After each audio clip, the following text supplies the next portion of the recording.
माझ्या स्टँड मिक्सरच्या व्हिडिओवरती सगळ्यात जास्त विचारला जाणारा प्रश्न म्हणजे नेहा, फूड प्रोसेसर असताना स्टँड मिक्सरची काय गरज? चला तर मी सांगते.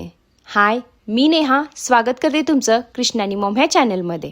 तर हो, फूड प्रोसेसरमध्ये देखील कणिक मळता येतं. मी देखील मळत होते, पण मी स्टँड मिक्सर घेतला. याचं कारण फक्त कणिक मळणं नव्हतं. तर फूड प्रोसेसर वापरल्यानंतर ना मला सगळ्यात जास्त त्याची कटकट वाटायची ती म्हणजे अटॅचमेंट्स. त्याचे अटॅचमेंट्स लावणे, काढणे, नंतर ते स्वच्छ करणे हे मला खूप हेक्टिक वाटायचं. पण स्टँड मिक्सरमध्ये तसं नाहीये. स्टँड मिक्सरमध्ये फक्त एक स्टेनलेस स्टीलचा बाउल आणि एक डोहू, तो काढला, लावला, स्वच्छ केला, अगदी सोपं होऊन जातं. आणि महत्वाचं म्हणजे ते डिशवॉशर फ्रेंडली सुद्धा आहे. आणि अजून एक गोष्ट म्हणजे स्टँड मिक्सरमध्ये ना एकाच वेळेला भरपूर कणिक मळता येतं. जर मोठ्या प्रमाणात कणिक मळायचं असेल ना तर मला स्टँड मिक्सर जास्त कन्व्हिनियंट वाटतो. आणि फक्त कणिकच नाही तर त्यामध्ये लोणी देखील काढता येतं, केकचं बॅटर देखील बनवता येतं. अशा बऱ्याचशाच गोष्टी त्यामध्ये करता येतात. म्हणून माझ्यासाठी ना स्टँड मिक्सर म्हणजे कणिक मळायचं एक मशीन नसून तर रोजच्या किचनच्या कामासाठी एक ऑल इन वन असा हेल्पर आहे. तर मला कॉमेंट बॉक्समध्ये नक्की सांगा की तुम्ही कोणता निवडाल, फूड प्रोसेसर की स्टँड मिक्सर?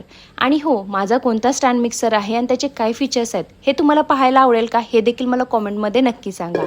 आणि व्हिडिओ आवडला असेल तर लाईक, शेअर, फॉलो करायला विसरू नका.